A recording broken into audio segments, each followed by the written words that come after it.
Excellent vision polytechnic branch. Previous lectures में हम लोग 3 फेज ट्रांसफार्मर कनेक्शन देख रहे हैं और उसमें हम लोगों ने स्टार स्टार, डेल्टा डेल्टा और स्टार डेल्टा, है ना, जितनी भी पॉसिबिलिटीज़ बनती थी वो सारे कनेक्शंस हम लोगों ने देखा। अब केवल एक कनेक्शन बचा है बेटा, दैट इज़ डेल्टा स्टार, है ना। तो डेल्टा स्टार कनेक्शन आज हम लोग देखेंगे और फिर आपके सिलेबस के पैटर्न के अकॉर्डिंग आपके सिलेबस में DD0, है ना, और स्टार विद जिगजैग कनेक्शन नहीं है ना, तो मैं उसको नहीं पढ़ाऊंगा, है ना। कॉम्पिटिटिव माहौल में जब आप रहेंगे तो उसको भी देखा जाएगा। बाकी कनेक्शन कैसे करना है आई थिंक अब आपको अच्छे से आइडिया हो गया होगा, है ना। तो आज हम लोग डेल्टा स्टार कनेक्शन देखते हैं। इसके भी 2 पॉसिबिलिटीज़ आप लोगों ने देखा है ना, ग्रुप 3 और ग्रुप 4 वाला, दैट इज़ डेल्टा स्टार 1 यानी DY1 and DY11 connection. 2 connection इसके भी बनते हैं। तो चलिए इसको देखते हैं पहले। तो आज का हमारा टॉपिक है डेल्टा स्टार कनेक्शन और इसमें 2 आते हैं आपके, दैट इज़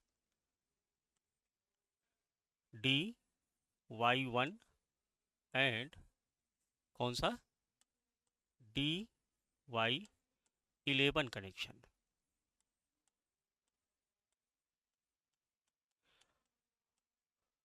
DY11 कनेक्शन, है ना। तो इसको देखते हैं। तो सबसे पहले DY1 कनेक्शन देख लें। DY1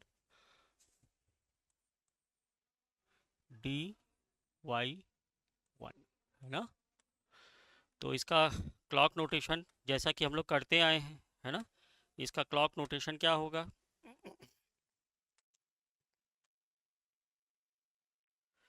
क्लॉक नोटेशन देखो,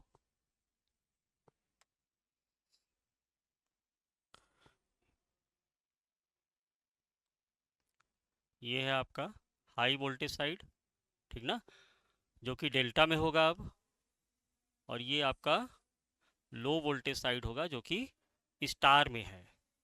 दिस इज योर HV और ये आपका है LV।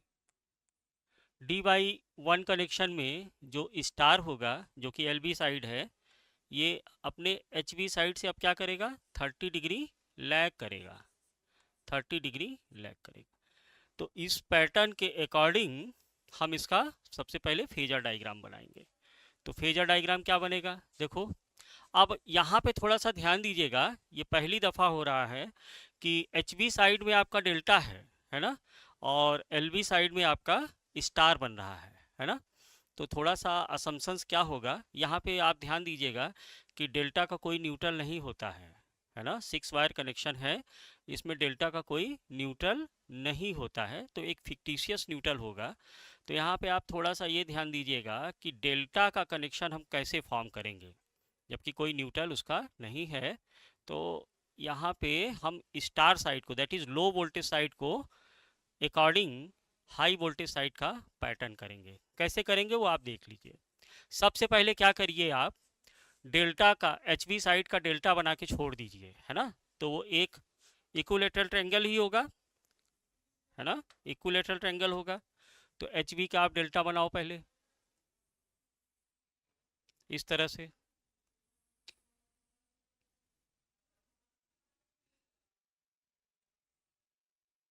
ये आपने डेल्टा बना दिया। क्योंकि फेज सीक्वेंस आपका ABC होगा तो आप इसको ABC लिख दो। A हाई वोल्टेज साइड के लिए, B और C। अब आ जाओ आप लो वोल्टेज साइड पर, है ना। तो लो वोल्टेज साइड आप देख रहे हैं कि HV से 30 डिग्री लैग कर रहा है। तो जब HV से 30 डिग्री लैग करेगा तो इसको आप कैसे बनाओगे, देखो।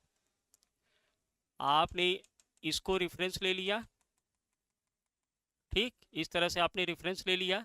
रेफरेंस लेने के बाद इसके 30 डिग्री लैग कनेक्शन बनाओ, 30 डिग्री लैग कनेक्शन बनाइए। तो ये मैंने 30 डिग्री लैग कनेक्शन दिखा दिया इस तरह से, है ना, इस तरह से मैंने 30 डिग्री लैग कनेक्शन दिखा दिया। अब ध्यान से देखिएगा, मुझे रिफरेंस को मानना है A2 पर, रिफरेंस को मानना है A2 पर, और इसका ये जो डेल्टा साइड है हाई वोल्टेज साइड का, इसके सेम ओरिएंटेशन में लो वोल्टेज साइड का भी ओरिएंटेशन मुझे फेज वोल्टेज के अकॉर्डिंग रखना है ना। तो अगर ये 30 डिग्री लैग कर रहा है, ये आपका 30 डिग्री लैग कर रहा है, 30 डिग्री लैग कर रहा है, तो अगर मैं इससे कंपैरिजन करूं तो ये जो लाइन है, ये वाली जो लाइन है, ये इसके पैरेलल में है कि नहीं है ना। और रेफरेंस मानना है हमेशा मुझे A2 को, है ना। तो ये मैं इसको इस एरो से दिखा दूंगा, इस फेजर से दिखा दूंगा, और इसको कह दूंगा कि ये A2 है, ये आपका A2 है। क्यों? क्योंकि इसको भी मुझे A2 ही बनाना है। तो ये आपका A2 बन गया, स्मॉल A2, स्मॉल A2। तो स्मॉल A2 कैपिटल A2 के पैरेलल में है, इसका मतलब कि सेम ओरिएंटेशन में है। ठीक, अब देखो आप, जब ये A2 है तो ये B2 बनेगा और ये C2 बन जाएगा, क्योंकि फेज सीक्वेंस मुझे कैसा लेना है, ABC। तो A2, B2 और C2, ये फेज सीक्वेंस मेरा बन जाएगा, ठीक ना।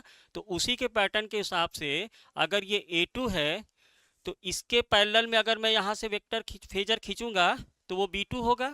क्लियर? तो आप B2 को दिखा दो, ये आपने B2 को दिखा दिया, B2 दिखा दिया आपने इसके पैरेलल में, इसके पैरेलल में आपने B2 को दिखा दिया, और इसके पैरेलल में, इसके पैरेलल में देखो ना, ये आपका हो गया, ध्यान से समझिएगा, ये आपका हो गया B2, है ना, A2, B2, और ये हो गया आपका C2, ये हो गया आपका C2। तो C2 के रिगार्डिंग आप इधर को एक फेजर बनाओगे ना, ये थोड़ा छोटा पड़ गया, है ना, छोटा पड़ गया। मैं क्या करता हूँ, इसको थोड़ा सा पीछे कर दूँ देखो,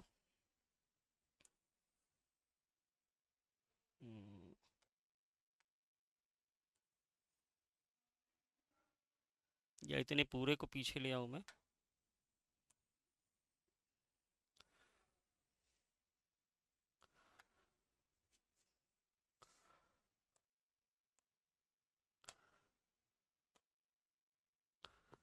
तो ये आपका आ गया, कट पेस्ट कर देना चाहिए। थोड़ा सा ध्यान दे लीजिएगा, यहाँ पे थोड़ा सा जगह नहीं मिल रहा है, फिर से देख लेते हैं इसको।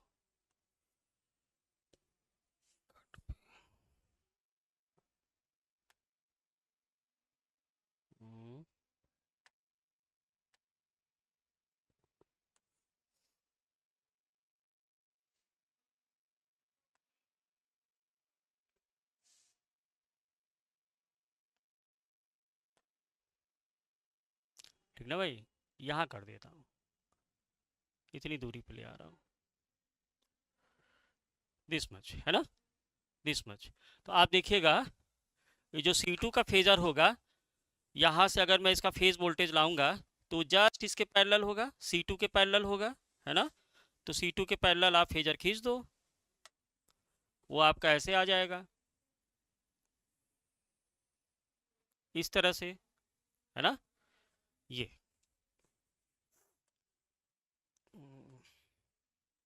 तो ये बन गया आपका C2, और ये बन गया आपका B2, A2, B2 और स्मॉल C2। तो जाहिर सी बात है कि ये आपका A1 होगा, ये आपका B1 होगा, और ये आपका C1 होगा। तो A1, A2 इस फेजर के पैरेलल में, B1, B2 इस फेजर के पैरेलल में, और C1, C2 इस फेजर के पैरेलल में हो जाएगा। तो this is your C1, C2, B1, B2, और ये वाला क्या है, A1, A2। इस तरह से आपका फेजर चला जाएगा, है ना, A1, A2, this is your A2 ना, A2, है ना। जनरली आप इसको ए बी सी भी मान ले सकते हैं, क्योंकि आप देखो कि डेल्टा में आपके दो टर्मिनल इंटरलिंक्ड हैं, है ना। तो इसको सीधे आप ए बी सी ही कह दीजिए। ये क्या हो जाएगा, ए बी और सी। तो ये आपका phasor diagram representation delta star D D D Y one के लिए कंप्लीट हो गया है। इस तरह से आपको डेल्टा स्टार कनेक्शन के लिए फेजर डायग्राम बनाना है। अब डेल्टा कनेक्शन के लिए आपका कैसे टर्मिनल जोड़ोगे आप, A2B1 A2B1, ये आपका B2 हो जाएगा ना, B2 B2C1 और C2 A1 C2 A1। और स्टार साइड में आप A1 B1 और C1 को क्या कर रहे हो, शॉर्ट कर रहे हो।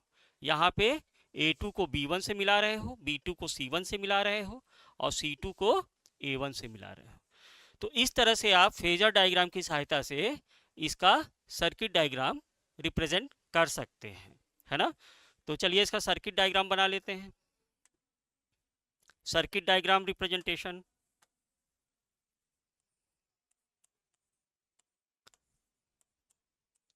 सर्किट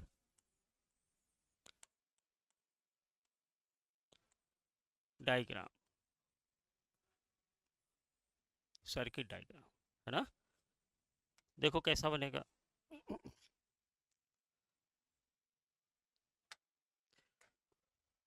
आपके पास तीन कनेक्शन होंगे यहाँ पे। ये HV साइड है,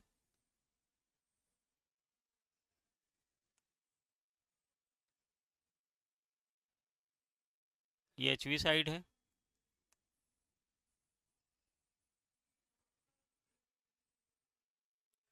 इसी प्रकार आप LV साइड बनाओगे।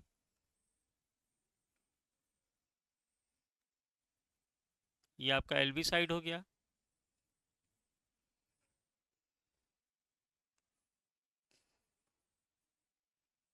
ये आपका LV साइड हो गया। ये है डेल्टा में, ये है स्टार में। ये आपका कौन सा है, HV साइड। ये है LV साइड। टर्मिनल जैसे आप लेते चले आए हैं, है ना। डॉट पोलैरिटी मैंने यहां माना था और यहाँ पे मैंने डॉट पोलैरिटी माना था। डॉट का सेंस वही होगा जैसे सिंगल फेज ट्रांसफार्मर में आप लोगों ने किया था, प्रीवियस लेक्चर देखिएगा, है ना। तो ये क्या हो जाएगा, A1 A2 B1 B2 C1 C2। इसी प्रकार यहाँ क्या हो जाएगा, A1 A2 B1 B2 और C1 C2। HV साइड में आप क्या कर रहे हो, HV साइड में आप क्या कर रहे हो, B2 को या A2 को B1 से मिला रहे हो ना। A2 को B1 से मिला दिया, B2 को C1 से मिला दिया और C2 को A1 से मिला दिया, है ना। A1 से मिला दिया तो यहां से तीन टर्मिनल निकलेंगे। ये एक ये निकलेगा, एक ये निकलेगा और एक ये निकलेगा, इस प्रकार से, ठीक ना। कहां से निकलेंगे, A2 B2 और C2 है ना। स्टार साइड में आप क्या कर रहे हो, A1 B1 C1 को शॉर्ट कर दे रहे हो।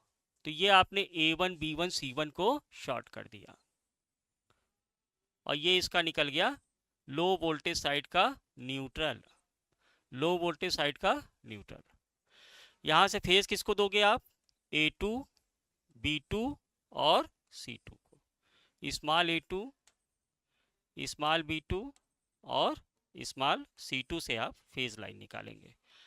तो ये आपका कनेक्शन DY1 के लिए बन गया। कौन सा कनेक्शन है ये, DY1 कनेक्शन। डेल्टा स्टार, जहां स्टार लो वोल्टेज साइड का जो स्टार कनेक्शन है वो हाई वोल्टेज साइड से 30 डिग्री लैग कर रहा है ना। तो इस तरह से आपने कनेक्शन डायग्राम इसका बना दिया। ठीक इसी प्रकार से आप DY11 कनेक्शन भी करेंगे, है ना। तो DY11 के लिए देखो कैसे बन जाएगा। DY11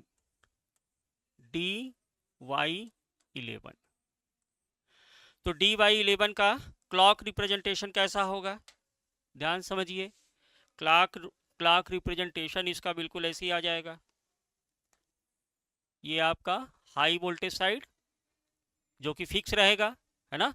लो वोल्टेज साइड जो कि स्टार में है, हाई वोल्टेज से अब क्या करेगा, 30 डिग्री लीड करेगा।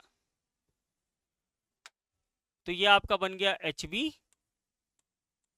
और ये हो गया आपका LB। LB HB से कितना 30 डिग्री लीड करेगा, 30 डिग्री लीड करेगा।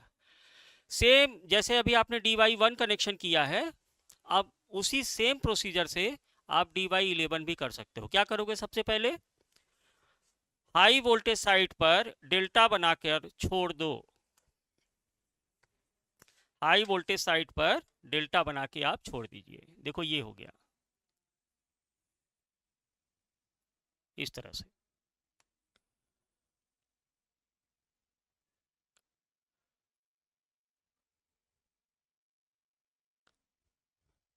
इसका फेज सीक्वेंस क्या लिया आपने, कैपिटल A, कैपिटल B और कैपिटल C। ठीक इस तरह से आपने कर दिया। लो वोल्टेज साइड पे क्या होगा, आपको एक रिफरेंस दिखाना है,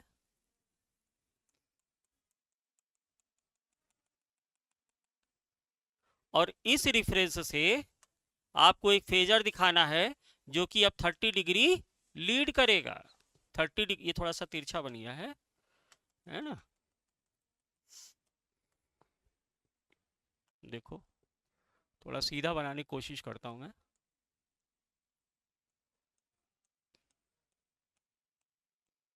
ये आ गया ना, मान लीजिए सीधा है, इस तरह से पूरा सीधा आया है। अब यहां से आप एक फेजर खींचो जो कि इससे 30 डिग्री लीड कर जाए, 30 डिग्री लीड कर जाए। तो ये आप मान लीजिए कि ये आप फेजर दिखा दे रहे हो, ये फेजर जो है इस रिफरेंस से 30 डिग्री लीड कर जा रहा है, 30 डिग्री, ठीक ना। अब बताओ ये जो वेक्टर होगा, जिसको मैं लो वोल्टेज साइड का फेजर कह रहा हूं, ये जो फेजर होगा, अगर मैं इस इक्विलैटरल ट्रायंगल को देखूं, है ना, तो किसके पैरेलल में आ रहा है, वो इस फेजर के पैरेलल में आ रहा है। यानी अब इसके पैरेलल में A2 का रिफरेंस आप पैरेलल में आपको A2 दिखाना होगा, A2 दिखाना होगा। तो ये आपका A2 बन जाएगा। देखो DY1 में ये आया था इसके पैरेलल, क्योंकि वो 30 डिग्री लैग कर रहा था, अब यहाँ पे 30 डिग्री लीड कर रहा है, तो इसके पैरेलल में तो यही फेजर होगा ना। तो इसको आप मान लो A2। तो जब ये A2 है तो ये A1 हो जाएगा, ये A2 है तो ये A1 हो जाएगा। तो ये क्या बन जाएगा, ये आपका बन जाएगा स्मॉल A2 और ये आपका बन जाएगा स्मॉल A1, स्मॉल A1। अब ये आपका अगर ये A2 है तो ये B2 बनाएगा, जाहिर सी बात है ना, और ये C2 बना देगा। तो ये आपका हो गया B2, B2, B1 और ये हो जाएगा C2, C1। तो फेजर B के एलांग आपको एक यहाँ पे पैरेलल लाइन खींचना है, फेजर B के एलांग आपको यहाँ पे एक पैरेलल लाइन खींचना है इस तरह से। ठीक, ये आपने खींच दिया, और इस C के एलांग आपको यहाँ पे एक फेजर खींचना होगा।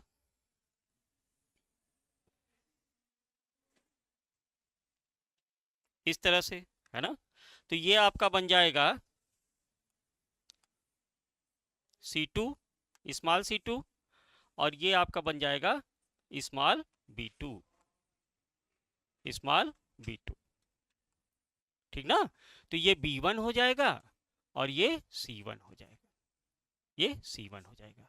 यानी कि स्टार साइड में आप अभी भी A1 B1 C1 को शॉर्ट कर रहे हो, A1 B1 C1 को शॉर्ट कर रहे हो, लेकिन डेल्टा साइड पे क्या कर रहे हो आप, A1 B2 B1 C2 और C1 A2 का कनेक्शन कर रहे हैं।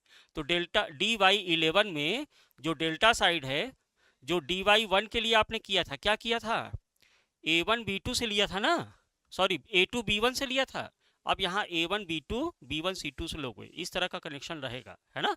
तो चलिए इसका सर्किट डायग्राम बना लेते हैं। Circuit diagram,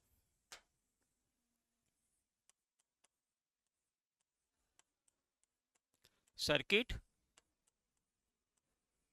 diagram for DY11, है ना, DY11 कैसा बनेगा,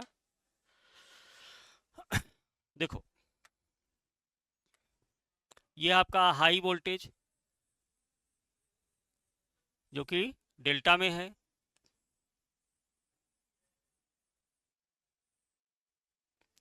डेल्टा में बना दो आप, HV साइड ना, HV साइड, ये आपका LV साइड है,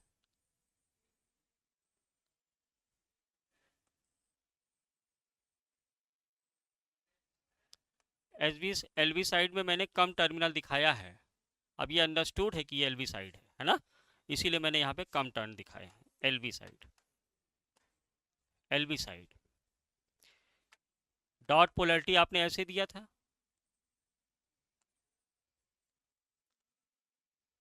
इस तरह से डॉट पोलैरिटी आपने दिया था, ये आपका हो जाएगा A1 A2 B1 B2 C1 C2, है ना, ये डॉट पोलैरिटी है, ठीक ना। तो अब यहाँ कनेक्शन कैसे करोगे आप, A1 को B2 से मिलाया, B1 को C2 से मिलाया और C1 को A2 से मिला दिया, इस तरह से। यहां से 3 टर्मिनल निकले, कहां से, A2 B2 और C2 से, ये आपके फेज सीक्वेंस हो जाएंगे A2 B2 और C2 पे, ठीक। यहाँ पे तो सेम है, ये आपका कैसे होगा, A1 A2 B1 B2 C1 C2। कुछ बुक्स में ABC फेज सीक्वेंस को UVW से किया गया है ना, U1 U2 V1 V2 C1 W1 W2, है ना। तो ये आप पे है, आप कैसे ले सकते हो सकता है कि आप फेज सीक्वेंस को RYB मान के चल रहे हैं प्रैक्टिकली, है ना। तो ये आपकी मर्जी है, जो भी अल्फ़ाबेट आप ले सकते हैं उसको आप ले सकते हैं। तो यहाँ पे आप A1 B1 C1 को शॉर्ट कराओगे, ये आपने शॉर्ट करा दिया और यहाँ से लो वोल्टेज साइड का न्यूट्रल मिल जाएगा आपको। फेज टर्मिनल कहाँ से निकलेंगे, फेज टर्मिनल आपके यहाँ से निकल जाएंगे, कहाँ से, A2 B2 C2 से, A2 B2 और C2 से। जरा एक बात ध्यान दीजिएगा, जैसा कि सभी केसेस में करते आए हैं हम लोग, यहाँ पे लाइन वोल्टेज देखिएगा DY11 कनेक्शन के लिए, DY11 कनेक्शन के लिए। तो अगर ये लाइन वोल्टेज, इसका फिक्टिशियस न्यूट्रल कहाँ होगा, ध्यान देना, इसका फिक्टिशियस न्यूट्रल तो मैं मान सकता हूँ ना कि वो यहाँ पर कहीं होगा, this is the fictitious neutral, है ना। और इसका न्यूट्रल तो फिक्स है DY11 कनेक्शन में, है ना। तो ये इसका लाइन वोल्टेज होगा A2 A1, मान लीजिए कि ये मेरा एक लाइन वोल्टेज है A2 A1, इसको मैं ग्रीन से दिखा दे रहा हूं, इसको मैं ग्रीन से दिखा दे रहा हूं, ओहो,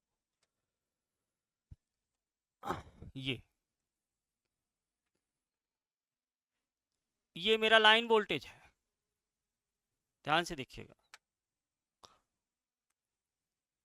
ये मेरा लाइन वोल्टेज है। तो इसका लाइन वोल्टेज कहां पर होगा,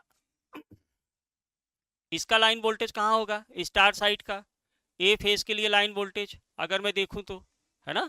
तो इसका लाइन वोल्टेज आपका यही तो होगा, ये वाला A2 B2 को अगर आप मिला दीजिए तो ये इसका लाइन वोल्टेज हो जाएगा। इसको मैं मान लीजिए पर्पल से दिखा दे रहा हूं।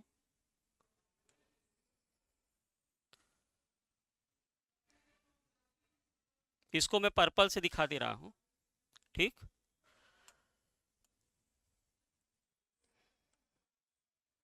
ये मुझे ये तो देखो, लो वोल्टेज साइड का जो स्टार है ये इसका लाइन वोल्टेज है, ये इसका लाइन वोल्टेज है। और हाई वोल्टेज साइड का जो डेल्टा है ये इसका लाइन वोल्टेज है, इसके कंपैरिजन में, है ना, A2 के कंपैरिजन में ये इसका लाइन वोल्टेज होगा। तो जरा बताओ कि इनके लाइन वोल्टेजेस में क्या रिलेशनशिप आएगा हाई वोल्टेज साइड और लो वोल्टेज साइड के रिफरेंस में। देखो ये जो लाइन वोल्टेज है, ये जो लाइन वोल्टेज है ये इससे इससे जो है 30 डिग्री लीड कर रहा है कि नहीं कर रहा है, 30 डिग्री लीड कर रहा है। और ये जो फेजर आपने लिया है ये इस फेजर के आपने पैरेलल में लिया है ना, बी फेजर के आपने पैरेलल में लिया है ना। तो जब बी फेजर के पैरेलल में इसको लिया है और ये इससे 30 डिग्री लैग कर रहा है, तो इस लाइन वोल्टेज को अगर मैं उठाकर और इस पॉइंट पर रख दूं, इस बी पॉइंट पर रख दूं, तो जाहिर सी बात है कि ये इसके न्यूट्रल से होके जाएगा ना, ये इसके न्यूट्रल से होके जाएगा। क्यों जाएगा? क्योंकि ये इससे 30 डिग्री लीड कर रहा है।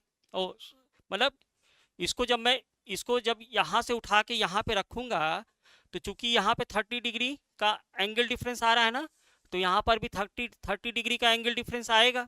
तो जब 30 डिग्री का एंगल डिफरेंस आएगा तो ये वाला जो फेजर होगा वो इसके न्यूट्रल से होके जाएगा। तो जब ये एंगल 30 डिग्री है तो ये भी तो 30 डिग्री हो जाएगा। तो यानी कि ये वाला जो फेजर होगा वो इसके न्यूट्रल से होके और इस बी पॉइंट को कवर करेगा। बिल्कुल सही बात है। तो आपने क्या देखा कि ये आपका DY11 कनेक्शन है, यानी low voltage side high voltage side के फेज वोल्टेज से 30 डिग्री लीड कर रहा है।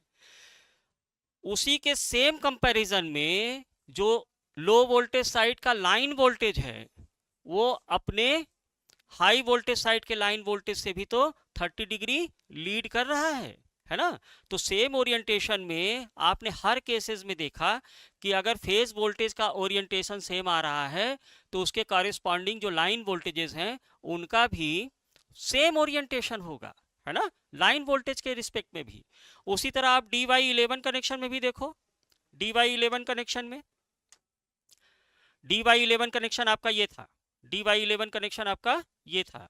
अब इस कनेक्शन के लिए आप देखो सेम वही कंपैरिजन कर लो, तो इसके बीच का ये फिक्टिशियस न्यूट्रल होगा, ये फिक्टिशियस न्यूट्रल होगा डेल्टा साइड का, हाई वोल्टेज साइड का, this is high voltage side. और ये आपका LV साइड है, ये आपका LV साइड है। इसका लाइन वोल्टेज, ए का लाइन वोल्टेज क्या होगा, AB, VAB, है ना, VAB। तो वो आप कैसे लोगे, वो इसी फेजर से तो दिखाओगे बेटा, इस वाले फेजर से,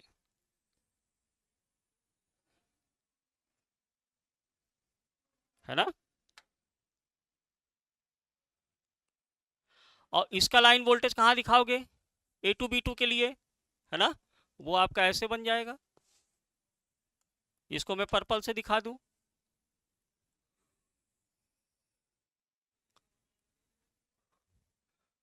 तो ये आपका लाइन वोल्टेज बन जाएगा DY11 के लिए।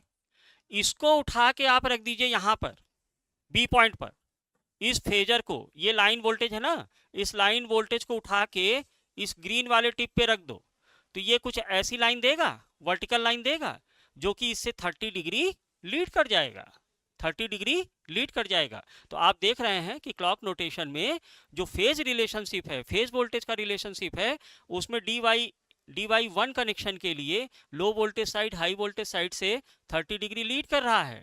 तो इसके लाइन वोल्टेजेस भी आपस में 30 डिग्री क्या करेंगे, लीड करेंगे, है ना। तो सभी के लिए ये केसेस आप याद रखिए, है ना, कि अगर फेज वोल्टेज में सेम ओरिएंटेशन है तो लाइन वोल्टेजेस में भी सेम ओरिएंटेशन होगा। ये मैंने असम्पशंस में माना नहीं था, आप मेरे असम्पशंस देखिएगा प्रीवियस लेक्चर्स में, लेकिन वो ऑटोमेटिकली मिलेगा आपको, फेज वोल्टेज और लाइन वोल्टेज में सेम ओरिएंटेशन मिलेगा। क्लियर? तो ये लगभग आपके सारे कनेक्शंस बन गए। अब इसमें वोल्टेज और करंट रिलेशनशिप थोड़ा सा हम लोग देख लेते हैं, है ना। तो डेल्टा स्टार के लिए मान लीजिए इसी फिगर को मैं ले लेता हूँ, ये मेरा कौन सा है, dy11 वाला ले लूँ ना। तो एनालिटिकल पॉइंट ऑफ व्यू से चाहे dy11 करूँ चाहे dy1 करूँ, मुझे सेम रिजल्ट मिलने वाले हैं, है ना। तो इसमें देखिएगा इसके बीच का लाइन वोल्टेज कितना है, मान लीजिए V है, इस डेल्टा साइड का लाइन वोल्टेज कितना है, V है। और इसका लाइन करंट कितना है, लाइन करंट मान लो I है, लाइन करंट आपका I है। तो सबसे पहले वोल्टेज रिलेशनशिप देखो, वोल्टेज रिलेशनशिप क्या होगा, इसको छोटा कर दे थोड़ा ना, ये थोड़ा छोटा कर देता हूं, ये देखो। तो देखो ध्यान से, डेल्टा का ये लाइन वोल्टेज है, मैंने आपको बताया था कि जो भी कुछ दिया रहता है वो लाइन के टर्म्स में दिया होता है ना। तो डेल्टा का लाइन वोल्टेज है V, तो फेज वोल्टेज कितना हो जाएगा, वो भी V हो जाएगा। डेल्टा में लाइन वोल्टेज और फेज वोल्टेज क्या होते हैं, समान होते हैं। तो यहाँ का हाई वोल्टेज साइड का फेज वोल्टेज भी V हो जाएगा। अब इस फेज वोल्टेज को आप ट्रांसमिट करो कहाँ, लो वोल्टेज साइड में। ट्रांसफॉर्मेशन रेशियो आपका A है, तो आपको लो वोल्टेज साइड में फेज वोल्टेज कितना मिलेगा, कितना मिल जाएगा, वो V/A हो जाएगा, V/A हो जाएगा, है ना। तो जब यहाँ का फेज वोल्टेज V/A है, तो चूंकि ये स्टार कनेक्शन है ना, तो यहाँ का लाइन वोल्टेज कितना हो जाएगा, इसका √3 टाइम्स, है ना। तो इसका लाइन वोल्टेज कितना हो जाएगा, √3 V/A। निकाल लिया आपने, लाइन वोल्टेज भी निकाल लिए दोनों साइड के, और फेज वोल्टेजेस भी निकाल लीजिए, है ना। अब जरा करंट को देखो, डेल्टा साइड का हाई वोल्टेज साइड का लाइन करंट है I, तो फेज करंट कितना हो जाएगा, I/√3, क्लियर, I/√3, ये इसका फेज करंट हो जाएगा। अब ये phase current low voltage side में क्या होगा, ज्यादा होगा, है ना। तो ये हो जाएगा A I/√3, ये इसका फेज करंट हो जाएगा स्टार साइड का। और आप जानते हो कि स्टार में लाइन करंट और फेज करंट बराबर होते हैं, तो इसका लाइन करंट भी कितना हो जाएगा, लाइन करंट भी आपका A I/√3 ही होगा। तो आपने दोनों साइड के हाई वोल्टेज और लो वोल्टेज साइड के लाइन करंट और फेज करंट दोनों ही निकाल लिए, है ना। तो वोल्टेज ट्रांसफॉर्मेशन कैसा बनेगा आपका, देखो voltage transformation,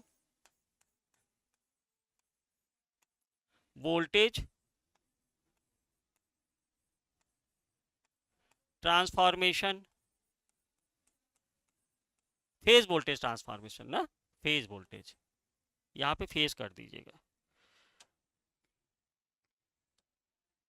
phase voltage transformation. देखो यहाँ का phase voltage, high voltage side का फेज वोल्टेज कितना है V, और यहाँ का फेज वोल्टेज कितना है V/A। तो कितना आ जाएगा, ये हो जाएगा आपका V/A। क्या लिख दोगे आप, A/1, A/1। इसी प्रकार से लाइन वोल्टेज ट्रांसफॉर्मेशन क्या हो जाएगा, ये बहुत इंपॉर्टेंट है, बहुत ध्यान से देखना। Line voltage transformation,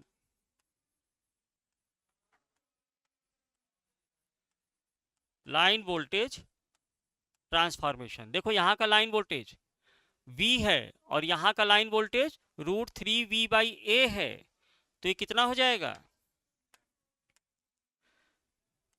V/√3 V/A। आप देखो हाई वोल्टेज साइड का लाइन वोल्टेज V है, लेकिन जैसे ये स्टार साइड जा रहा है, लो वोल्टेज साइड में जा रहा है, तो यहाँ पे वोल्टेज बढ़ रहा है कि घट रहा है, बताओ।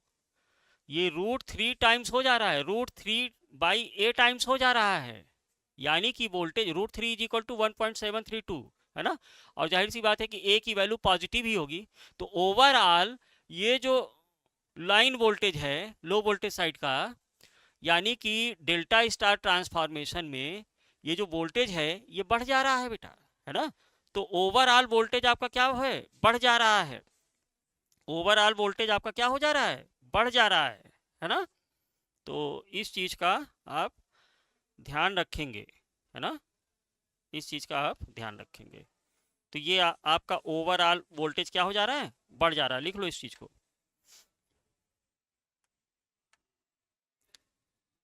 Overall line voltage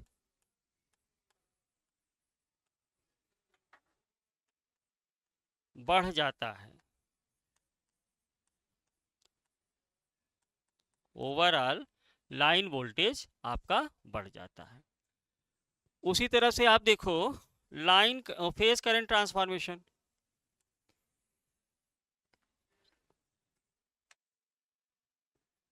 phase current transformation,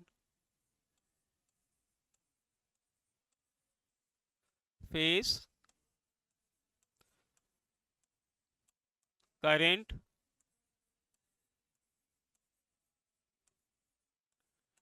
transformation,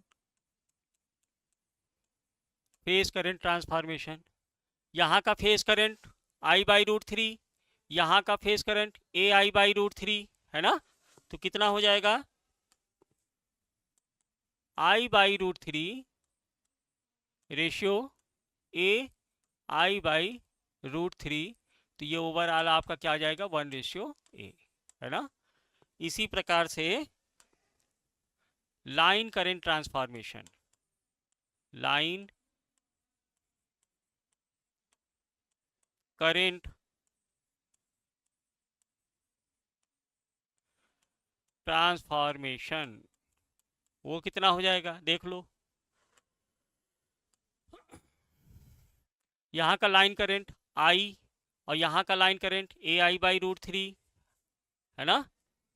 तो ये हो जाएगा आपका I रेशियो AI/√3, यानी कि आ जाएगा 1:A/√3, 1:A/√3। तो इस तरह से आपके सारे ट्रांसफॉर्मेशन, सारे इंटर कन्वर्जन हो गए। जरा देखो SHV कितना है, SHV हाई वोल्टेज, मैंने आपको बताया था प्रीवियस लेक्चर्स में, मैं केवीए कंपैरिजन करना भूल गया था, तो मैंने आपको कहा था कि आप इसका होमवर्क की तरह प्रैक्टिस कीजिएगा।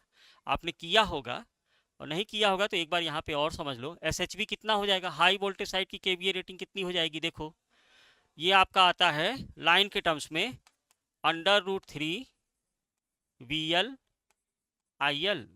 तो कितना हो जाएगा, √3 VL कितना है V, IL कितना है I। तो ये हो जाएगा V इंटू I। इसी तरह से SLV क्या हो जाएगा, लो वोल्टेज साइड का, ये भी होगा √3 VL IL। कितना आ जा रहा है, कितना आ जा रहा है, देखो यहाँ का लाइन वोल्टेज कितना है, √3 V/A, है ना। तो ये हो जाएगा √3 इंटू √3 V/A, है ना।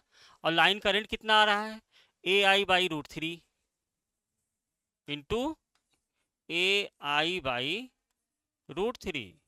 तो जरा मुझे बताओ, इस √3 से √3 कैंसिल हो गया, A से A कैंसिल हो गया, फाइनली क्या आया, √3 VI, जो कि यूनिवर्सल ट्रूथ है किसी ट्रांसफार्मर के लिए, चाहे वो सिंगल फेज ट्रांसफार्मर हो, चाहे वो 3 फेज ट्रांसफार्मर हो। केवीए रेटिंग इनवेरिएंट रहती है ना, वो नहीं बदलता है। तो ये पॉइंट भी आपका प्रूफ हो गया, ये पॉइंट भी आपका क्या हो गया, प्रूफ हो गया। ठीक, थोड़ा सा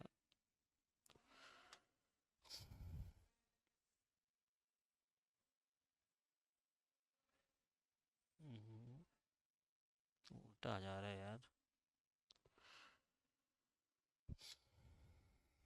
यार ये वाला ना, ये पॉइंट भी आपका क्लियर। तो ये सारे पॉइंट्स आपके मिल गए। अब यहाँ पे कुछ असम्पशंस हैं, थ्योरी में भी पूछ लिया जाता है, और ये आपको अब पता चल ही गया होगा, इतने सारे कनेक्शंस बना लिए हो। तो ये पॉइंट्स मैं फिर से आपको लिखा देता हूँ एग्जामिनेशन पॉइंट ऑफ व्यू से, इंपॉर्टेंट पॉइंट्स हैं ये। हाँ, क्या है, देखो, सम इंपॉर्टेंट पॉइंट्स, सम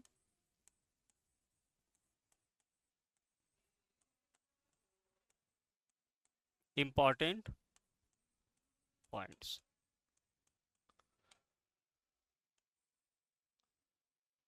पहला,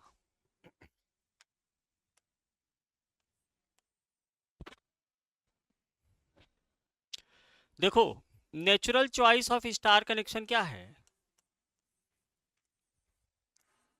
नेचुरल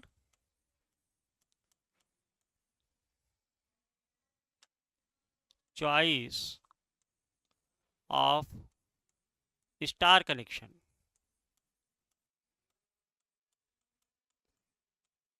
क्या है, बोलो? ये है आपका high voltage, high voltage and low capacity application. आप लोगों ने देखा, लो कैपेसिटी एप्लीकेशन, ठीक ना? दूसरा, नेचुरल चॉइस ऑफ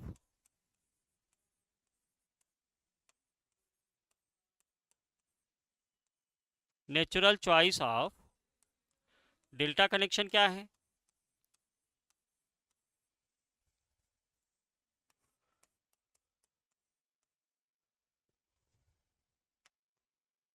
ये है आपका low voltage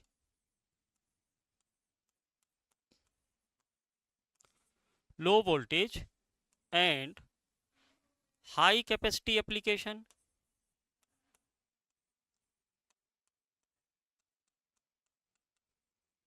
high capacity applications,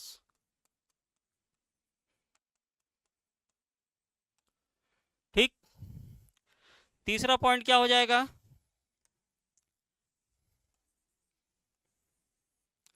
अगर आप स्टार डेल्टा कर देते हो, ट्रांसफार्मर का स्टार डेल्टा कनेक्शन कर देते हो, तो ये क्या बताएगा? आपने देखो इसका एनालिसिस करके भी देखा, ये क्या बताएगा? देखो, ये नेचुरल चॉइस हाई वोल्टेज है, ये नेचुरल चॉइस लो वोल्टेज है, low voltage high capacity, high voltage star क्या है? हाई वोल्टेज लो कैपेसिटी। तो हाई को लो कर रहे हो ना, हाई को आप क्या कर रहे हैं? लो कर रहे हैं। तो आप क्या कहोगे इसको? Step down the voltage, step down the voltage. Transmission line में अगर आपको स्टेप डाउन एप्लीकेशंस लेना है तो आप स्टार डेल्टा कनेक्शन करोगे। क्लियर? उसी तरह चौथा पॉइंट क्या होगा? मान लीजिए कि आपने ट्रांसफार्मर का डेल्टा स्टार कनेक्शन कर दिया है। अब ये भी ध्यान रखना, यहाँ मैंने दिखाया नहीं है, ये जो स्टार होता है ना बेटा, स्टार भी, जब फॉल्ट एनालिसिस पढ़ोगे तो उसमें ये सब सीखोगे आप। अभी मशीन की परिभाषा में स्टार डेल्टा या डेल्टा स्टार ही रखो, है ना? तो स्टार विद ग्राउंडेड होना जरूरी है ना? स्टार को हमेशा आप ग्राउंड करिए। तो ये किसके लिए होगा?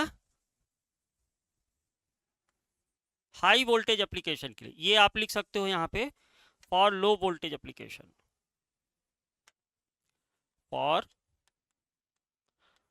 लो वोल्टेज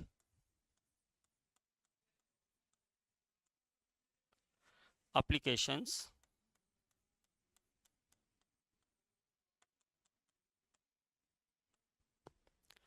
और ये आपका हो गया step up the voltage, step up the voltage, ठीक ना? यानी for high voltage application, high voltage applications, ये बहुत इंपॉर्टेंट पॉइंट्स हैं, कंपटीशन के लिहाज से भी, सेमेस्टर एग्जाम के लिहाज से भी ये पूछ लेता है ना। लेकिन यहाँ पे एक अपवाद है। अपवाद क्या है? अपवाद ये है कि डिस्ट्रीब्यूशन लाइन में, है ना, डिस्ट्रीब्यूशन लाइन में हमें न्यूट्रल की आवश्यकता होती है ना, तो फेजिंग की आवश्यकता है हमको, तो वहाँ पे हम वोल्टेज का स्टेप डाउन तो करेंगे, यानी स्टार डेल्टा कनेक्शन बनाना चाहिए हमको, ये हमारा तरीका है। लेकिन वहाँ पे हम स्टार डेल्टा कनेक्शन नहीं बनाते हैं, डेल्टा स्टार कनेक्शन से ही काम चलाते हैं। क्यों? क्योंकि हमको डिफरेंट फेजेस की ज़रूरत है, न्यूट्रल पॉइंट का होना वहाँ मस्ट है ना।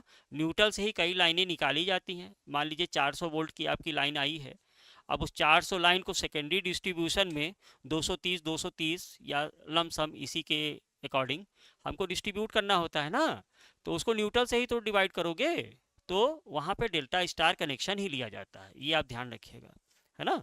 तो पांचवा पॉइंट क्या बन गया मेरा? पांचवा पॉइंट, इन डिस्ट्रीब्यूशन लाइन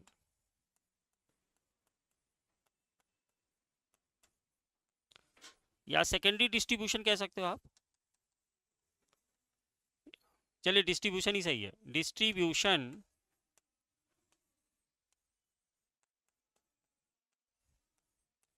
लाइन चूंकि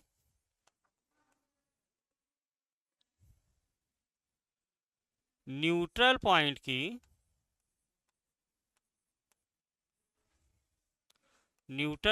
की विशेष आवश्यकता होती है, विशेष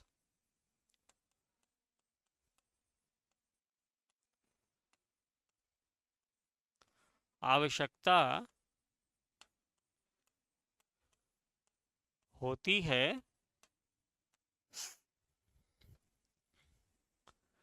इसलिए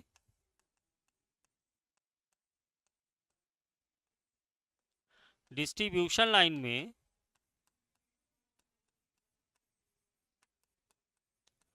डिस्ट्रीब्यूशन लाइन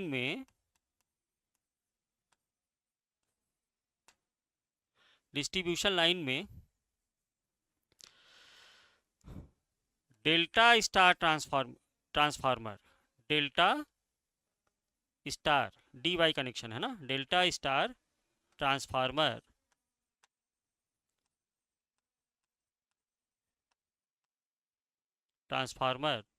लगाया जाता है, लगाया जाता है, डेल्टा स्टार ट्रांसफार्मर लगाया जाता है। और एक रीजन है, डिस्ट्रीब्यूशन ट्रांसफार्मर, ये भी तो आप देखे हो ना, न्यूट्रल की तो एक आवश्यकता है ही, दूसरा वहां पे अनबैलेंस लोडिंग है, मेरी बात समझ रहे हैं आप, अनबैलेंस लोडिंग है, यानी तीनों फेज के जो इम्पीडेंसेस हैं या वोल्टेज हैं, फेज वोल्टेजेस, वो असमान हैं, तो असमान में न्यूट्रल को ग्राउंडिंग भी तो कराना है ना। असमान लोड के लिए आप क्या करते हो, ट्रांसफार्मर की ग्राउंडिंग कराओगे, है ना। तो वो ग्राउंडिंग कहाँ से कराओगे? न्यूट्रल पॉइंट से कराओगे आप, है ना। तो न्यूट्रल पॉइंट से ग्राउंडिंग कराने के लिए डेल्टा स्टार ट्रांसफार्मर ही लिया जाएगा, क्योंकि यहाँ पे अनबैलेंसिंग भी बहुत ज़्यादा है। ट्रांसमिशन लाइन में तो बैलेंस सिस्टम चल रहा है अपना फुल लोड पे, है ना, लेकिन यहाँ पे अनबैलेंस लोड है, तो अनबैलेंस लोड के कंडीशन में न्यूट्रल को आपको अर्थिंग देना पड़ेगा, अर्थिंग कनेक्शन देना पड़ेगा, है ना, तो वो न्यूट्रल से ही दोगे आप, है ना। तो इसके लिए भी डेल्टा स्टार ट्रांसफॉर्मेशन दिया जाता है ना। ये स्टार थोड़ा सा अच्छा नहीं लग रहा है, इसको सही कर दूं, डेल्टा स्टार ना, इस तरह से आपका डेल्टा स्टार ट्रांसफार्मर दिया जाता है। तो 3 फेज ट्रांसफार्मर कनेक्शन में ये आपके सारे पॉइंट्स कवर हो गए, है ना। अब यहाँ पे एक क्वेश्चन ये आ जाता है कि आपको मैंने बताया था कि 3 फेज ट्रांसफार्मर कैसे बनाया जाता है ना। तो या तो एक सिंगल यूनिट 3 फेज ट्रांसफार्मर की होती है, या आप 3 सिंगल ट्रांसफार्मर ला के उसको 3 फेस बैंक ऑफ ट्रांसफार्मर बना सकते हैं। मैंने आपको बताया था कि any n phase type system is equal to n times of their single phase equivalent system, है ना। तो इस चीज को ध्यान में रखते हुए आप दो तरह से 3 फेस ट्रांसफार्मर की मैन्युफैक्चरिंग कर सकते हैं, है ना। तो इसका कंपैरिजन पूछ लेता है एग्जाम में, है ना। तो थोड़ा सा इसका कंपैरिजन कर लेते हैं। क्या है,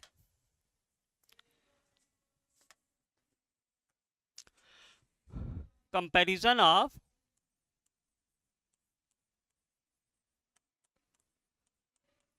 comparison of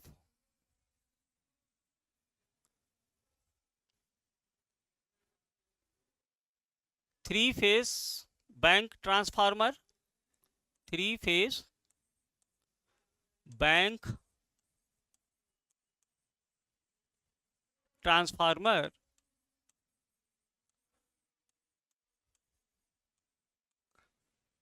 with a single unit of a single unit of 3 phase transformer, है ना, 3 फेस ट्रांसफार्मर,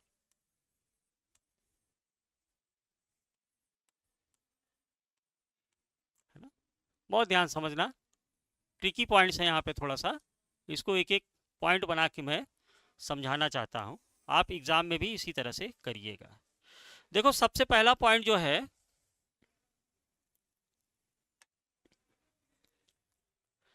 देखो जो सबसे पहला जो पॉइंट बनता है वो है इकोनॉमिक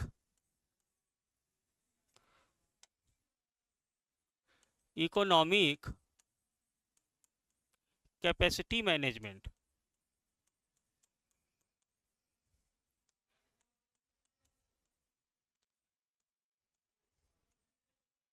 इकोनॉमिक कैपेसिटी मैनेजमेंट, अब ये क्या है, देखो मान लीजिए कि आपके पास 3000 केवीए का एक ट्रांसफार्मर आपको लगाना है, 3000 केवीए का ट्रांसफार्मर आपको लगाना है। तो आप इसको कैसे लगाओगे, आप एक मैन्युफैक्चर्ड 3 फेस ट्रांसफार्मर लाइए, है ना, और 3000 केवीए का एक बनाया ट्रांसफार्मर लाइए सिंगल यूनिट में, और उसको ले जाके लगा दीजिए। ये आपका हो गया 3000 केवीए का एक सिंगल यूनिट ट्रांसफार्मर, है ना। लेकिन आप ऐसे भी तो कर सकते हो कि एक 1000 यूनिट के 3 ट्रांसफार्मर ले आए, है ना। तो उसका साइज जो होगा वो 3 फेस ट्रांसफार्मर से तो कम होगा ना, जो सिंगल यूनिट आपने लिया, है ना। तो कैपेसिटी मैंने, अब आप ये सोचो कि 3000 केवीए का एक सिंगल यूनिट आप लेके आओगे तो उसका साइज कितना बल्कि होगा, है ना। और उसी में अगर आप एक 1000 केवीए के 3 ट्रांसफार्मर लेके आएंगे तो वो भी तो 3000 केवीए दे रहा है, लेकिन उसका साइज कितना छोटा होगा।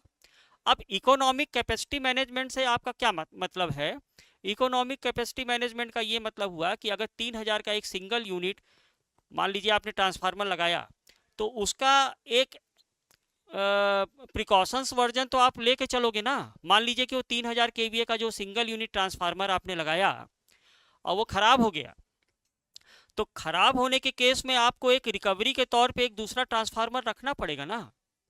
तो 3000 केवीए जो कि उसका साइज बहुत ज़्यादा होगा, है ना, और एक 1000 यूनिट के ट्रांसफार्मर के 3 यूनिट, जिससे कि आप 3000 केवीए बना दे रहे हो, उसका साइज कम होगा।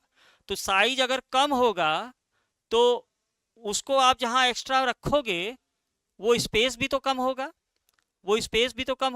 है ना। तो इस लिहाजे में अगर आप देखिए तो 3 फेस बैंक ऑफ ट्रांसफार्मर एक सिंगल 3 फेस यूनिट ट्रांसफार्मर से बेटर है ना। तो इसी को कहते हैं economic capacity management. Economic capacity management क्या लिखोगे आप इसमें कि 3 फेस बैंक ऑफ ट्रांसफार्मर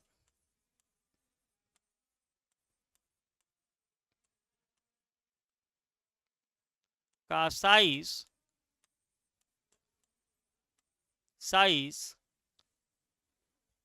एक सिंगल यूनिट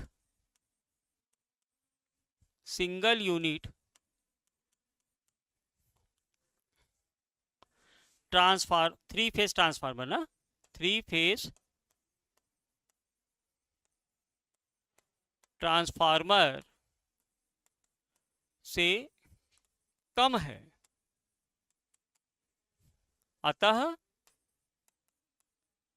अतः यह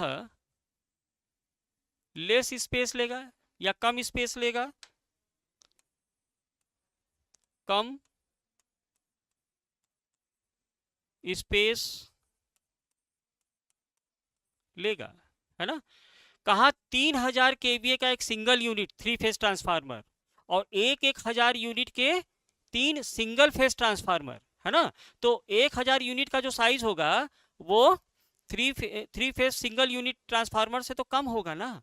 उसी प्रकार मान लीजिए कि आपने 3 फेज बैंक ऑफ 1000 यूनिट के ट्रांसफार्मर आपने रख दिए हैं, वो वर्किंग कंडीशन में है, तो जो उसका एक्सेस पार्ट मतलब जो आप बचा के रखोगे, तो उसमें आपको 3000 केवीए का ट्रांसफार्मर रखने की जरूरत नहीं है। आप एक सिंगल 1000 केवीए का रखोगे ना भाई, एक साथ आपके तीनों ट्रांसफार्मर तो नहीं जल जाएंगे ना, खराब होगा तो उनमें से एक ही ट्रांसफार्मर तो खराब होगा। तो 1000 यूनिट का आप एक्स्ट्रा में रखे रहो। मान लीजिए कोई ट्रांसफार्मर आपका खराब होता है, तो 1000 यूनिट वाले ट्रांसफार्मर को ले जाके उसमें स्टार या डेल्टा कनेक्शन में आप उसको अटैच कर दीजिए, है ना। तो ये बेटर है, इससे आपका स्पेस बचेगा, जहां आप उसको रखोगे वो आपका काफी स्पेस बचा लेगा, काफी रेंट बचा लेगा, काफी पैसा बचा लेगा, है ना। तो इकोनॉमिक कैपेसिटी मैनेजमेंट से आपका 3 फेज बैंक ऑफ ट्रांसफार्मर एक single unit of 3 phase transformer से बेटर है, अच्छा है ना। दूसरा इसी में आता है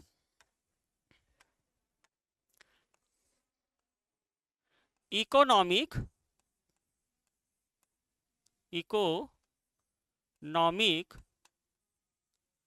spare capacity management.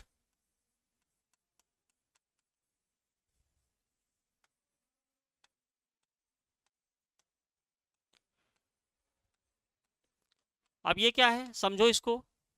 Economic spare capacity management का मतलब ये हुआ कि मान लीजिए आपने 3000 केवीए का एक सिंगल यूनिट के बजाय 3 फेज बैंक ऑफ ट्रांसफार्मर लगाया, 1000 केवीए यूनिट का आपने लगा दिया, तो अब उसके स्पेयर पार्ट्स भी तो कुछ आपको रखने होंगे।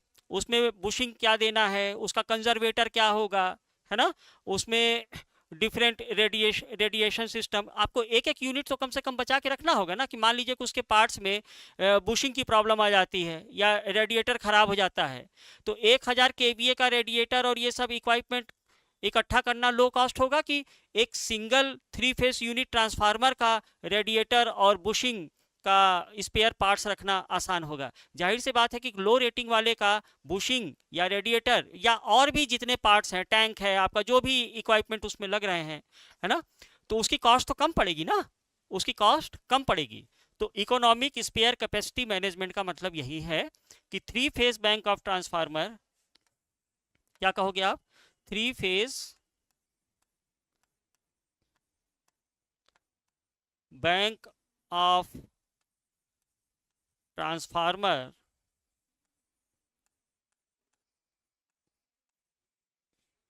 के स्पेयर पार्ट्स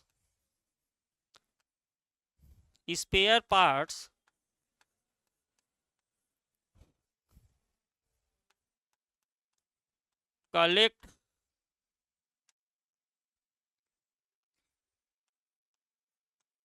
करने में खर्चा कम है। बहुत ध्यान से समझिएगा इन बातों को, खर्चा कम है,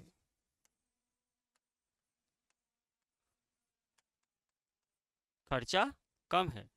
भाई आप एक single unit economic capacity management कर रहे हो, तो 3000 केवीए की आपकी रिक्वायरमेंट है, तो सिंगल यूनिट का जो एक ट्रांसफार्मर लगा दो, चाहे 3 फेज बैंक का एक ट्रांसफार्मर लगा लो। अब 3 फेज बैंक का एक ट्रांसफार्मर लगाओगे तो स्पेयर कैपेसिटी जो होगी उसमें आप एक्सेस में एक 1000 केवीए का ही ट्रांसफार्मर रखोगे ना। अगर आप सिंगल यूनिट लगाए होते तो 3000 केवीए का ट्रांसफार्मर रखना पड़ता, तो स्पेयर कैपेसिटी मैनेजमेंट हो गया। अब 1000 केवीए का ट्रांसफार्मर आपने रखा है, तो मान लीजिए कुछ एक्स्ट्रा पार्ट आपको ज़रूरत है, ट्रांसफार्मर की बुशिंग खराब हो गई, वाइंडिंग खराब, रेडिएटर में कुछ दिक्कत आ गया, तो इन सबको अगर आप पार्ट्स कलेक्ट करके रखना चाहते हो तो उसमें भी तो खर्चा कम आएगा। तो ये हो गया आपका इकोनॉमिक स्पेयर कैपेसिटी मैनेजमेंट। तीसरा पॉइंट होता है, तीसरा पॉइंट क्या हो सकता है, देखो तीसरा पॉइंट आता है easy to transport, easy to transport,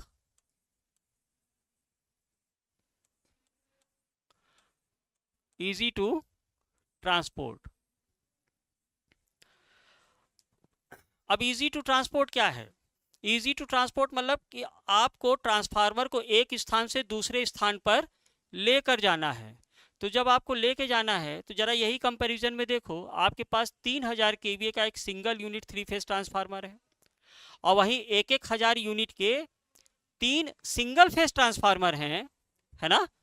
तो 1000 यूनिट के ट्रांसफार्मर को ट्रांसपोर्ट कराना, एक स्थान से दूसरे स्थान पर ले जाना आसान है कि 3000 केवीए के एक बल्कि ट्रांसफार्मर को एक स्थान से दूसरे स्थान पर ले जाना आसान है? जाहिर सी बात है कि ट्रांसपोर्टेशन में सिंगल फेस यूनिट ज़्यादा असरदार होगी, आप इजीली उसको लेके जा सकते हो, है ना, वो ज़्यादा बल्कि नहीं है, इजी टू ट्रांसपोर्ट है ना। तो आप इसमें लिख सकते हैं कि 3 फेस बैंक ऑफ ट्रांसफार्मर,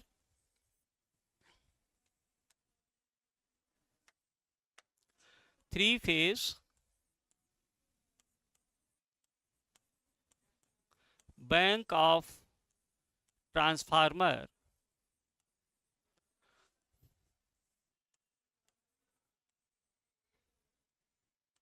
को एक सिंगल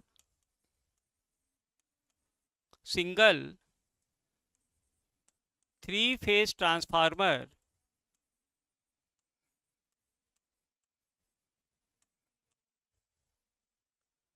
ट्रांसफार्मर के कंपैरिजन में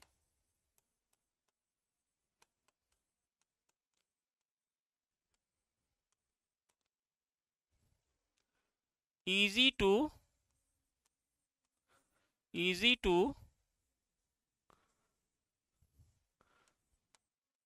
ट्रांसपोर्टेबल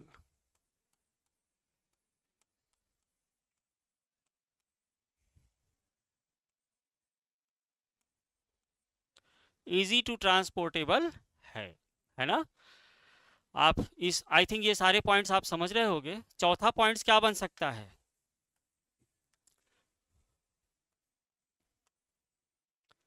चौथा पॉइंट्स आपका बन सकता है कूलिंग। अब कूलिंग आप समझिए कि 3 phase single unit of transformer है, 3 फेज का एक सिंगल यूनिट ट्रांसफार्मर है और उसी सेम केवीए रेटिंग के लिए आपने 3 सिंगल फेज ट्रांसफार्मर ले रखे हैं। किसका कूलिंग अच्छा होगा? 3 सिंगल यूनिट का कूलिंग अच्छा होगा कि एक बल्कि 3 फेज सिंगल यूनिट ट्रांसफार्मर का कूलिंग अच्छा होगा? तो जाहिर सी बात है कि आप 3 फेज सिंगल यूनिट जब रख रहे हो ना तो बहुत बल्कि है ना। उसी के कंपैरिजन में एक हजार केवीए के 3 सिंगल यूनिट रख रहे हो तो उसके बीच में एयर स्पेस तो बहुत ज़्यादा है ना, 2 ट्रांसफार्मर के बीच में एयर स्पेस बहुत ज़्यादा है। तो जब एयर स्पेस बहुत ज़्यादा है तो 3 फेज बैंक ऑफ ट्रांसफार्मर की कूलिंग 3 फेज सिंगल यूनिट से तो अच्छा होगा ना, जल्दी कूल हो जाएगा वो, है ना। तो कूलिंग भी बेटर होती है इसकी। क्या कह रहा हूं मैं? Three phase bank of transformer, bank of transformer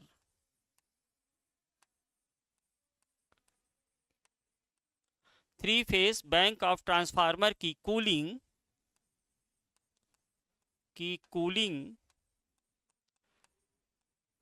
अभी कूलिंग को मैंने मोर डिटेल में नहीं बताया है। जब कंस्ट्रक्शन ऑफ ट्रांसफार्मर बताऊंगा, आई थिंक इसके बाद ही बताऊंगा, तब उसमें मैं आपको कूलिंग भी समझा दूंगा, है ना, कूलिंग कैसे करते हैं।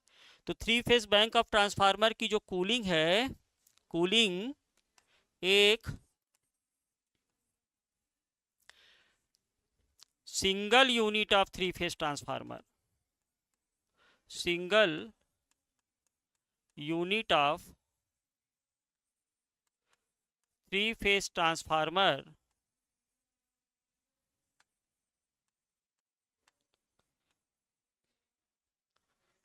से अच्छा है, बेटर कूलिंग है, ठीक ना, ऐसे ध्यान रखना, अच्छा है।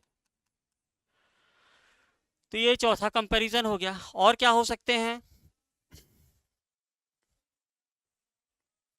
कूलिंग हो गया।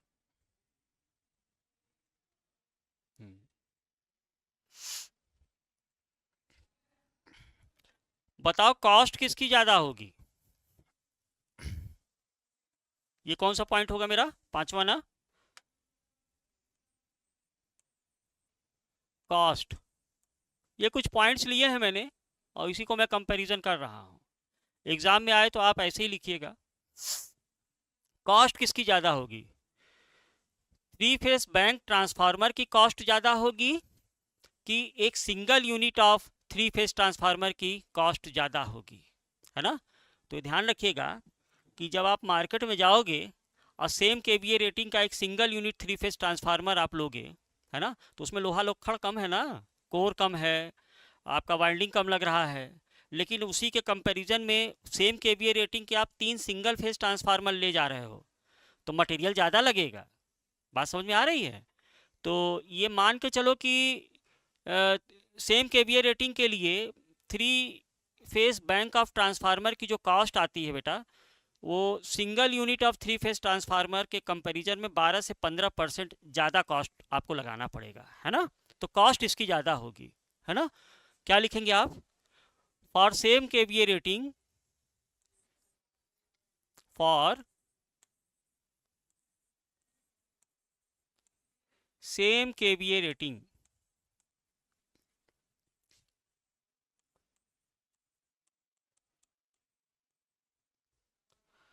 For same KVA rating cost of three phase bank of transformer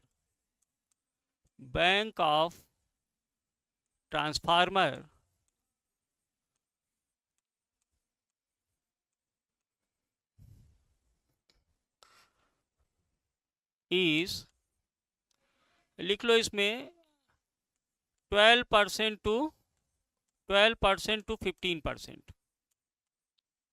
12% to 15% higher than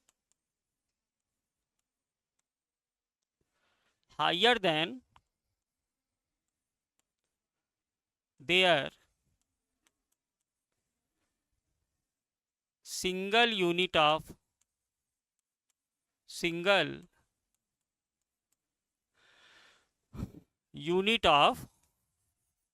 three phase transformer.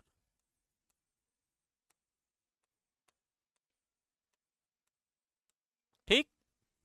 Next point आपका आ जाता है एफिशिएंसी किसकी अच्छी होगी? Efficiency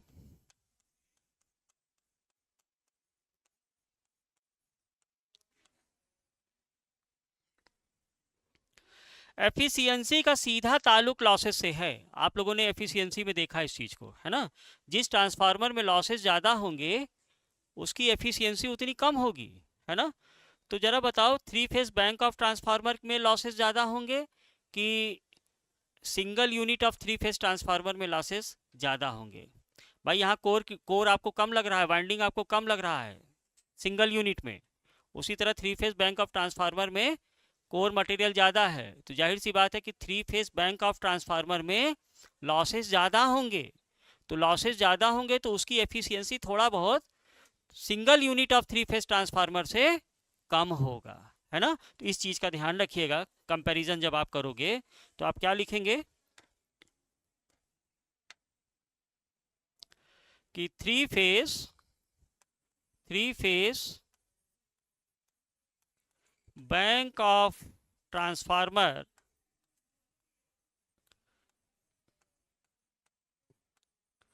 three phase bank of transformer की एफिशिएंसी, दक्षता दक्षता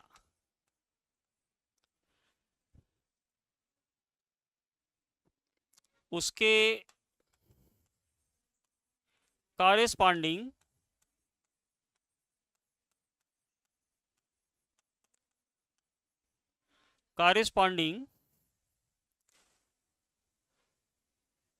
सिंगल थ्री फेस ट्रांसफार्मर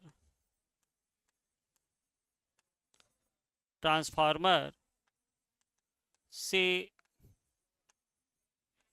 कम, थोड़ा कम होता है ना, कम लिख दो, कम होता है, क्योंकि इसमें लॉसेस सिंगल यूनिट के कंपैरिजन में ज्यादा होता है।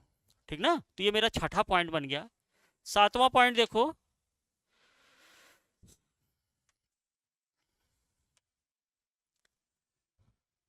सातवां पॉइंट, इसमें आप लिखिएगा external connection.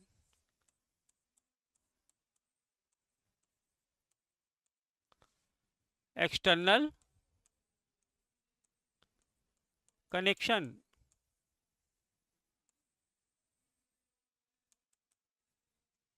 External connection three phase bank of transformer में हमें एक्सटर्नल कनेक्शन की जरूरत पड़ती है ना, जाहिर सी बात है। आप 3 सिंगल यूनिट ऑफ ट्रांसफार्मर लाओगे तो उसका संयोजन तो करोगे ना, whether it is star star, delta delta, star delta और डेल्टा स्टार, ये कनेक्शन तो आपको करने पड़ेंगे ना। तो ये कनेक्शन आपको एक्सटर्नली करना पड़ेगा, वो कनेक्शन हो के नहीं आएगा आपके लिए। अब आपके पास 3 सिंगल यूनिट ट्रांसफार्मर रखे हुए हैं, सिंगल फेज ट्रांसफार्मर। अब उसकी आपकी कैसी रिक्वायरमेंट है, डेल्टा इसका स्टार की रिक्वायरमेंट है जनरली कि या स्टार डेल्टा की रिक्वायरमेंट है, उस हिसाब से आपको उसके एक्सटर्नल कनेक्शन करने पड़ेंगे। उसके कंपैरिजन में अगर एक single unit of three phase transformer आप लेके आए तो उसके अंदर सब सारे कनेक्शन, अगर आपको डेल्टा स्टार या स्टार डेल्टा की रिक्वायरमेंट है तो उस हिसाब से मैन्युफैक्चर्ड होके वो ट्रांसफार्मर आपके घर या आपके सब स्टेशन में पहुंचा दिया जाएगा, है ना। तो ये थोड़ा सा दिक्कत है three phase bank of transformer में, है ना। तो इसमें लिख लीजिएगा three phase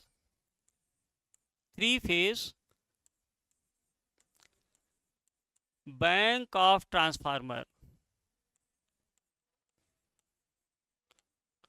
three phase bank of transformer में एक्सटर्नल कनेक्शन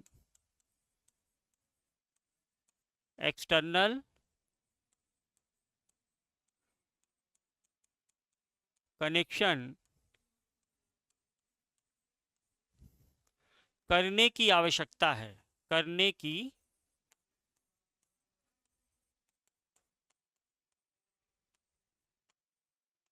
आवश्यकता पड़ती है।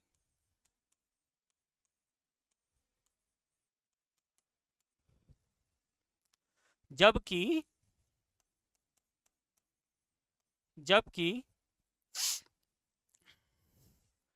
एक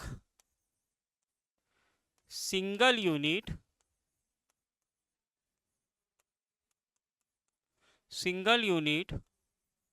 ऑफ थ्री फेज ट्रांसफार्मर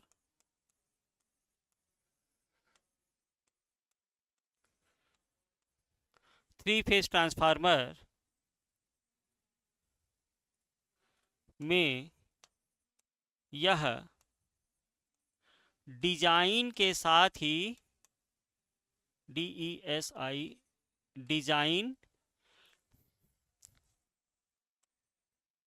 के साथ ही मौजूद रहता है, मौजूद मतलब उपस्थित रहता है ना, उपस्थित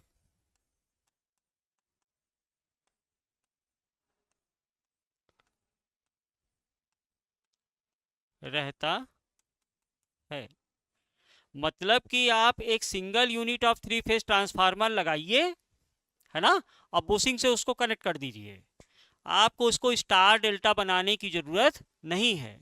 लेकिन three phase bank of transformer में आपको एक्सटर्नल सर्किटरी करना पड़ेगा, है ना, उसका जानकार आपको होना पड़ेगा, ठीक ना। अच्छा, सब स्टेशन में स्पेस कौन ज़्यादा लेगा? मान लीजिए कि मुझे सब स्टेशन में थ्री फेस ट्रांसफार्मर रखना है, तो मैं सिंगल यूनिट रखूंगा कि three phase bank of transformer रखूंगा? किसको रखूंगा? तो सब स्टेशन में तो हमारे पास लिमिटेड जगह है ना, तो अगर मैं वहाँ पे थ्री फेस ट्रांसफार्मर की मुझे रिक्वायरमेंट है, मान लीजिए डिस्ट्रीब्यूशन इन पे रिक्वायरमेंट है या ट्रांसमिशन इन पे रिक्वायरमेंट है, तो वहाँ पे अगर मैं थ्री सिंगल फेस ट्रांसफार्मर यानी three phase bank of transformer रखूंगा तो वहाँ तो स्पेस ज़्यादा ले लेगा बेटा। इस चीज़ को समझिए आप। आपको तीन सिंगल यूनिट, तीन ट्रांसफार्मर अलग अलग लाने पड़ेंगे, उसको अलग अलग रखना पड़ेगा, और रखने के बाद उन तीनों का कनेक्शन करके आगे आपको ट्रांसमिट कराना पड़ेगा पावर को। तो सब स्टेशन में तो ये स्पेस ज़्यादा लेगा, है ना। आपको एक्सेस में रखना है, एक्सेस यूनिट में रखना है, तो स्पेयर कैपेसिटी मैनेजमेंट वाला जो मैंने पहला पॉइंट लिखाया उससे यहाँ कंपैरिजन करो।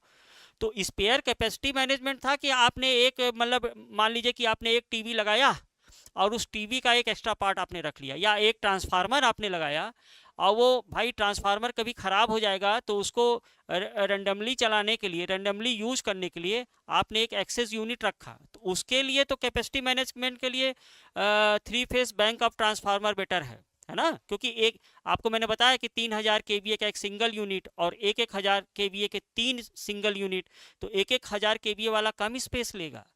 तो इसके लिए तो इस इकोनॉमिक है, स्पेयर कैपेसिटी मैनेजमेंट रखता है। लेकिन अगर इसी को 3000 केवीए के ट्रांसफार्मर को आपको सब स्टेशन में लगाना पड़े, तो सब स्टेशन में जब आप लगाओगे तो वहाँ सिंगल यूनिट अगर आप रखेंगे तो स्पेस ज़्यादा लेगा, है ना। तो इस चीज़ को थोड़ा सा लिख लीजिए और इस चीज़ को समझ लीजिए कि सब स्टेशन के लिहाज से आप इसकी हेडिंग कैसे बना सकते हैं। सब स्टेशन में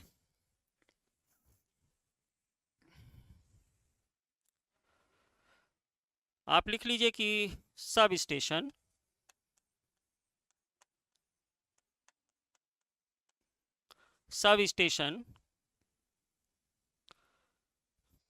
के लिए, सब स्टेशन के लिए, तो इसमें लिखना सब स्टेशंस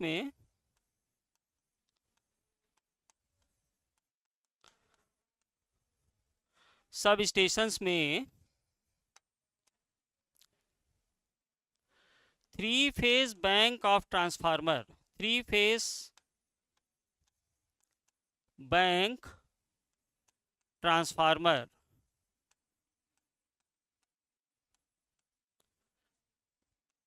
के कंपैरिजन में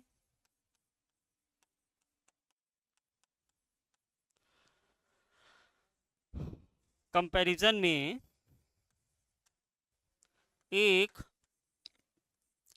single unit of three phase transformer, single unit of three phase transformer, three phase transformer come space लेता है,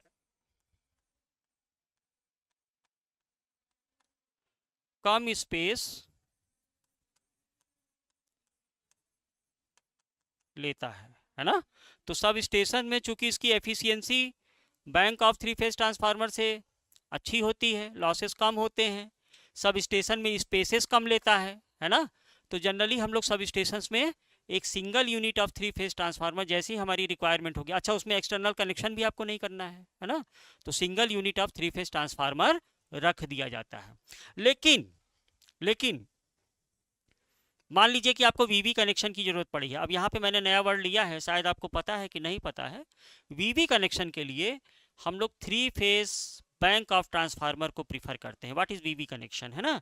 तो आपके सिलेबस में नहीं है, लेकिन थोड़ा मैं आपको जानकारी इसके बारे में देना चाहूँगा क्योंकि यहाँ तुलनात्मक अध्ययन हो रहा है। तो वीवी कनेक्शन के लिए देखो इसके क्या क्या नाम हैं। कौन सा पॉइंट है मेरा? 8वां पॉइंट ना, 8वां पॉइंट, वीबी कनेक्शन।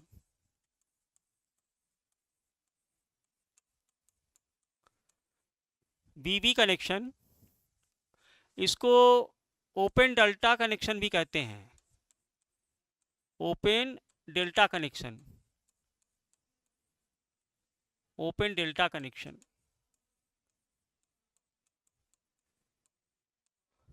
तो पहले तो जान लो कि वीबी कनेक्शन है क्या, है ना। वीबी कनेक्शन आपका डेल्टा डेल्टा कनेक्टेड ट्रांसफार्मर है, जो अभी आपको मैंने DD0 और DD6 कनेक्शन बताया ना।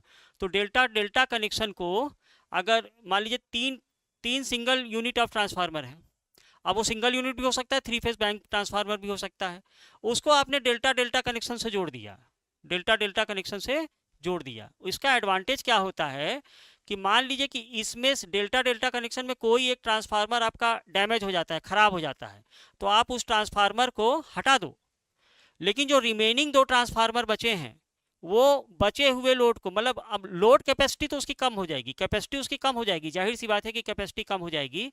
लेकिन मान लीजिए कि आपने डेल्टा डेल्टा कनेक्शन से किसी कॉलोनी को आपने सप्लाई दे रखी है, किसी कॉलोनी को आपने सप्लाई दे रखी है और वो फुल लोड पे काम कर रहा है, लेकिन आपका इसी क्षण कोई एक ट्रांसफार्मर खराब हो जाता है, डैमेज हो सकता है, वो रीजन कुछ भी हो सकता है, तब भी वो ट्रांसफार्मर पावर की आपूर्ति कम करता रहेगा, लेकिन अब उसकी कैपेसिटी 100% से 57.7% हो जाती है बेटा। इसी को ओपन डेल्टा कनेक्शन करते हैं।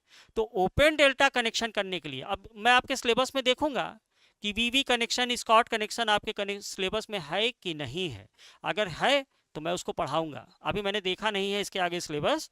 अगर वीवी कनेक्शन होगा तो मैं ज़रूर पढ़ा दूंगा। अभी केवल आप इतना जानो कि डेल्टा डेल्टा का कनेक्शन, DD कनेक्शन जो होता है, वो लोड आपूर्ति करता रहता है। इसका एडवांटेज ये होता है कि अगर कोई एक उनमें से 3 ट्रांसफार्मर में से कोई एक ट्रांसफार्मर खराब हो जाए तो अब भी वो पावर सप्लाई करेगा, लेकिन उसकी कैपेसिटी अब कितनी हो जाएगी, 100% से 57.7% हो जाएगी, है ना।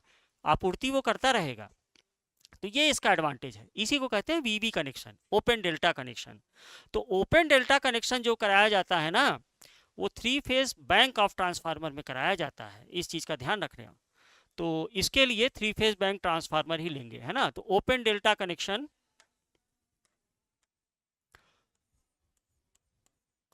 ओपन डेल्टा, ओपन डेल्टा, मैंने वीवी कनेक्शन को बारे में लिखा नहीं है, अगर टॉपिक होगा, अब वैसे मैंने आपको ओरली बता दिया है, इसको थोड़ा ध्यान रखना, और आपके टॉपिक में होगा, सिलेबस में होगा, तो मैं इसको जरूर कवर करूंगा नेक्स्ट लेक्चर में, है ना। अभी आप केवल इतने जानो, ओपन डेल्टा कनेक्शन,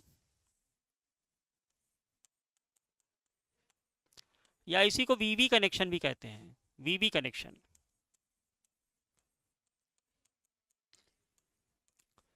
के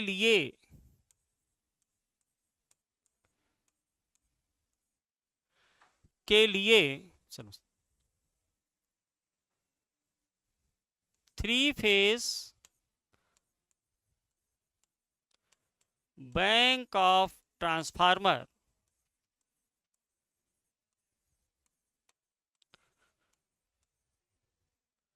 3 फेज बैंक ऑफ ट्रांसफार्मर को प्रिफर्ड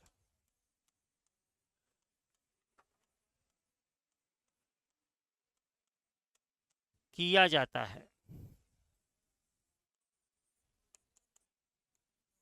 किया जाता है ना। तो जनरली सब स्टेशन में हम लोग 3 सिंगल यूनिट ऑफ ट्रांसफार्मर लगाते हैं, या 3 फेज ट्रांसफार्मर लगाते हैं, एक single unit of 3 phase transformer लगा देंगे। लेकिन वीवी कनेक्शन की जहां हमको आवश्यकता पड़ेगी, वहां पे हम 3 फेज बैंक ऑफ ट्रांसफार्मर को प्रीफर्ड करेंगे बेटा, है ना, क्योंकि उसी में ये अच्छे से पॉसिबल है।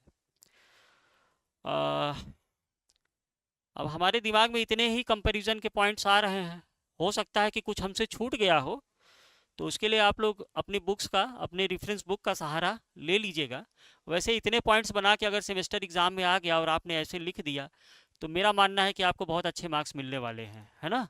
तो इन सब पॉइंट्स को रटना नहीं, कंपेयर करके जैसे मैंने आपको समझाया है उस हिसाब से एक बार समझने का प्रयास करना। और जो जितने भी मैंने 3 फेज ट्रांसफार्मर के कनेक्शन बताए हैं बेटा, आपने लेक्चर्स देखे होंगे, एक बार उसकी प्रैक्टिस जरूर करते रहना। जब प्रैक्टिस करोगे ना तो वो एकदम दिमाग में आत्मसात हो जाएगा आपके, है ना, और फिर बहुत मज़ा आने लगेगा करने में। तो इस हिसाब से आप लोग अपनी तैयारी करिएगा। मिलते हैं नेक्स्ट लेक्चर में। बहुत बहुत धन्यवाद।